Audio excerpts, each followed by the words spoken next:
on to our next part here in this discussion, we got to talk about the head coaching matchup here, man. Yesterday, Dan Campbell was a man with his life on the line yesterday. I know just from being in that city the last 2 years, they were ready to throw this man out of his house if he lost that game. There was no way that Dan Campbell could have lost this. Ben Johnson was public enemy number one. I have not seen a man this hated in the city of Detroit since Michael Jordan. It has been bad. There's a lot of hurt lover syndrome last night. And me and Bang had this conversation before the show started where Detroiters, they really, really love their city. And I think we all love our city, especially Chicagoans. Like, I think Chicagoans are very underrated when it comes to city arrogance. Everybody brings up New Yorkers and Texans. By the way, if you're from Texas, I have no idea why you are arrogant. It's Texas, but that's besides the point. Chicagoans are very arrogant as well. Detroiters aren't arrogant, but Detroiters really have pride for their city. And if somebody goes against their city, even something in football, obviously, they're gonna hate. And it was like felt like your ex-girlfriend leaving you. And you got your new girl, you really don't like her. She showed out yesterday, but you still would rather have your ex back, which is if you ask any Lions fan unbiasedly, they'll probably tell you they welcome him back. But this goes to what you were saying just 3 weeks ago on this program. You said if it starts slow, when are we going to start to question Ben Johnson? Now, if the defense is the number one reason this team lost last night, to me, number two on that list is Mr. Benjamin Johnson. I'm going to go to you. What's your thoughts on Ben? What he's been like the first two games? And as you put in the chat in big bold words yesterday, when can we question him? Are you questioning him right now? Yes. But not in the way that many might think. I'm questioning him because as a first-time coach, as somebody who might have been in this position before, because I don't know if he was originally the offensive coordinator when Dan Campbell came over. I believe they He fired came in. somebody. He came at the end of 2021, and then 2022 was his first full year where they started on 6. Got you. So you've kind of been in this position, but as an OC. So how do you react to this as a head coach? That remains to be seen. We'll see. Um, the media aspect of it. He's getting killed this morning on Chicago media, even by his press conference. I told y'all before the season start, his press conferences are going to be looked at crazy because people are going to be looking, especially for somebody who's talking about accountability. What happens when you're not setting the team up to win? I don't remember you telling us this, but I was watching Mully and Hall before I went to ESPN, and they was talking about how they didn't practice on Wednesday. So that was Oh no, I told scrutinized. y'all that.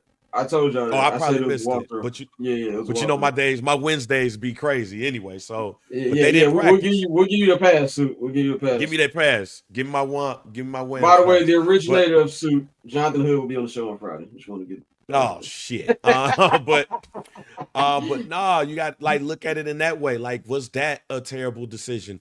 And what we doing right now? So you definitely have to question him. With that being said, I like them going through adversity now to see how he reacts to that, to see how he hold his team accountable. You didn't practice on Wednesday. I bet they practicing on Wednesday this week. And if they don't, you question things even more. You're going up against a, Practice is at 1 o'clock on Wednesday. there you go. You're going up Yeah. against a team who gave up 40 points, right? You're going up against a Dallas team who defensively is probably in the same situation as you are right now. Who gonna stop a nosebleed over there? So could this be a Caleb Williams breakout game, as they would say? But can your defense hold too? So I think that yeah, it is fair to question. I do have some thoughts on the team that now that I've had a 12 hours to decompress and stuff, where I believe that this could be sink or swim. And what I mean by that is this ain't rock bottom to me. And this ain't rock bottom to me, but it's close to it. I'm going to say it's close to it. So, because of that, it is going to be very important to see how Ben Johnson reacts and see how he galvanized the team. Because for a team that has not given up this amount of points since 2014 with Mark Trestman them, we saw what happened with that team. This team is 2 games in and we're already counting them out. So I think you're going to find out very early about not only forget Caleb, we're going to find out very early about Ben Johnson and if we got Sean McVay or we got Adam Gase. 100% agree. 100% agree. I don't know if question is the word I would use to say it's time to do with Ben Johnson, but I do believe the pressure's on him. And I think the pressure is on him even more than Caleb Williams. And I think that might be controversial. I said yesterday, and I even more confirmed after rewatching the game when I got home last night. Caleb Williams had a great day. We'll get into Caleb in just a second, but Caleb and Rome Odunze are the only two players on the field who deserve a paycheck yesterday, from my vantage point. But Ben has come here to be the wonder kid, right? Like, this is not a situation where the Bears reached when it came to this appointment. You know what I'm saying? This is a guy who was the #1 coaching candidate the last 2 seasons. In fact, he could have taken the Commander's job instead of Dan Quinn, but allegedly he told us this. This is what his own agent and other reporters have said, that he always wanted the Bears. So this is what you got. I don't think it's something where Ben is questioning himself. It's not even something where I'm necessarily worried that he can't turn it around. But I do believe that it's now hitting him that this job is going to be a little tougher than he thought. And I said this on I didn't say it on here, but I said it on the 79th and Hallis, who we played with, Weekend Vikings, preview pod. I told Mikey, I said, I don't know. I got a vibe from Ben's first press conference for week 1, where it felt like he had the vibe of, I don't think this team is ready yet. And he wished that he had a little bit more time and that training camp didn't go the way that he went. Obviously, I'm putting words in his mouth. That's just the vibe I personally felt from it. And just looking at his play call, look at his personnel use, it looks like he don't feel like the team is ready. It feels like he only trusts a certain amount of people, which is the problem that I have. I don't really have too much of an issue with the play calling yesterday. There was the 2 quarterback sneaks were very Shane Waldron, Luke Getsy-ish, which I had a problem with. But outside of those 2 plays, I didn't think the play calling was bad. I thought the play calling was fine. But there's other stuff like the use of personnel, which I just don't like. DeAndre Swift is what he is. He's not a bad player. DeAndre Swift is good when he's your second or your third back to use the system. He is not a 15 carry guy. Granted, they did not give him the ball yesterday 15 times. He had it 12, had 1 touchdown, rushed 63 yards, but he also had a fumble where on a drive that would have kept this a 14-14 game. You know, Caleb was throwing ropes that entire drive and he fumbled the ball. You cannot allow it. But you got to switch it up. Roschon Johnson was healthy yesterday. No carries, not 1. Kyle Manon got 7 carries.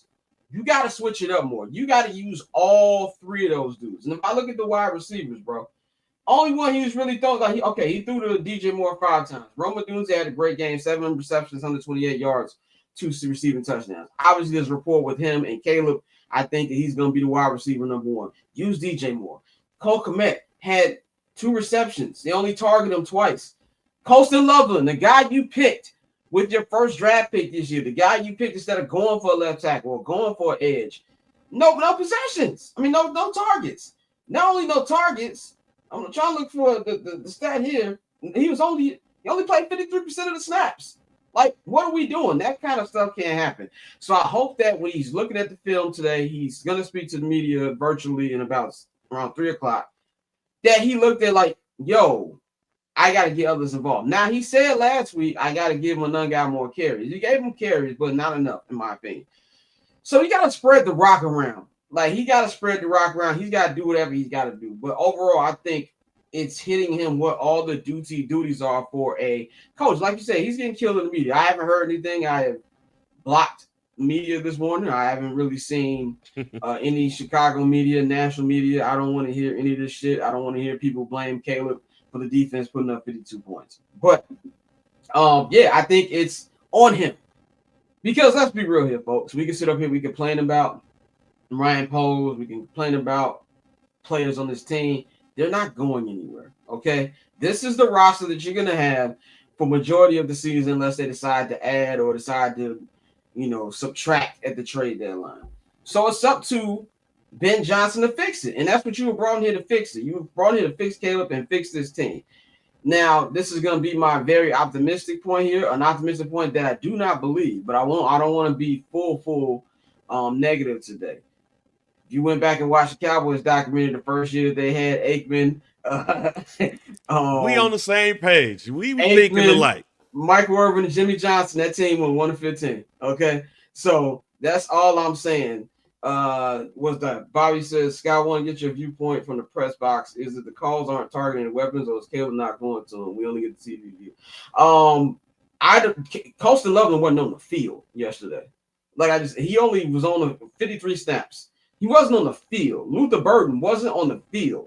In the backfield, it's mainly DeAndre Swift. So it's not a view of Caleb not going for the guys. They weren't on the field yesterday, which is a big issue for me. Like, there was Luther Burden had one target, and then he dropped the ball. But then I told Joe, and he dropped the ball. I told Joe, Gino, and Herb, I was like, what you expecting to do? He been on a bench for 45 minutes. Like, his knees are still he probably got cramps. Like, you can't just be not having players involved and expecting them to come off the bench, especially a rookie, cold, and just make plays. So I'm gonna need Ben to get all of that together. But from an offensive standpoint, I'm not really worried. And that takes us into Caleb. Catch I'm Not Gonna Hold You, hosted by Scott Lewis, every Monday and Friday at 5 p.m. Eastern, 2 p.m. Pacific, only on HNB Media and the Barbershop Network.